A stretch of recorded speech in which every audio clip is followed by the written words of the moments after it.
Bonjour et merci d'être aussi nombreux à nous suivre sur Mali Konafoni Web TV pour votre flash d'information.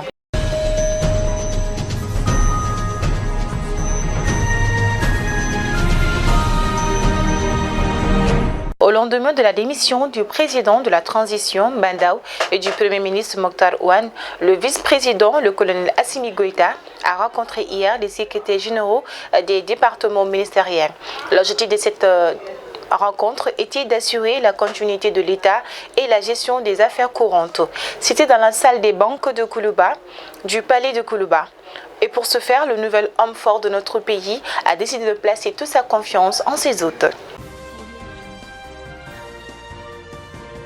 Le bureau exécutif national du Conseil supérieur de la diaspora malienne, CSDM, informe l'opinion nationale et internationale ainsi que la presse nationale et internationale qu'aucun congrès ou conseil d'administration n'est programmé ce vendredi 28 mai 2021 à Bamako. Aucun des 48 conseils pays CSDM n'a été convié à Bamako pour une telle rencontre. Un rappel, le CSDM a tenu son conseil d'administration et sa troisième conférence nationale les 20 et 21 janvier 2021, à l'issue desquelles M. Aïdara Chérif Mohamed a été réélu président pour un second mandat à la tête d'un bureau de 55 membres du CSDM. Les prochains CA et congrès sont programmés pour l'année 2026. Depuis l'annonce relative à la manifestation d'intérêt des militaires confier la gestion de la primature au M5 RFP, la jeunesse du mouvement a entamé une semblable campagne de désignation de candidats pour remplacer Mokhtar Ouane.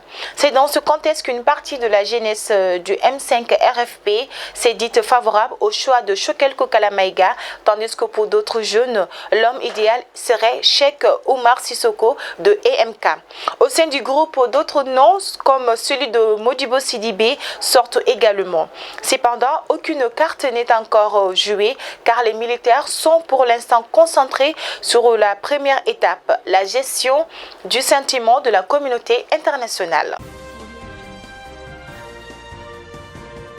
Aguelok de nouveau a marché hier, jeudi 27 mai 2021, contre la MINUSMA. Il s'agit d'une marche de réclamation de justice pour la mort de certaines personnes qui auraient été tuées par la MINUSMA. Par ailleurs, il est bon de noter que la MINUSMA a fait l'objet de plusieurs critiques dans plusieurs endroits du pays. Il est notamment reproché dans la majorité des cas un manque d'action contre les terroristes. Avant de sortir de cette flash d'information, nous allons également parler de sport avec les huitièmes de finale de la Coupe du Mali qui vont se disputer d'ailleurs ce samedi à travers le pays.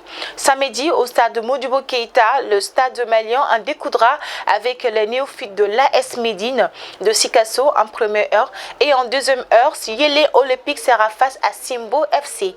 Ces deux rencontres ne devraient être qu'une petite promenade de santé pour les Blancs et les Olympiens qui boxent dans une catégorie largement supérieure à celle de leurs adversaires respectifs. C'est tout ce que nous avions pour vous par rapport à votre flash d'information sur Mali Konafoni Web TV. Nous vous remercions de nous rester aussi fidèles et surtout nous vous souhaitons un bon début de week-end.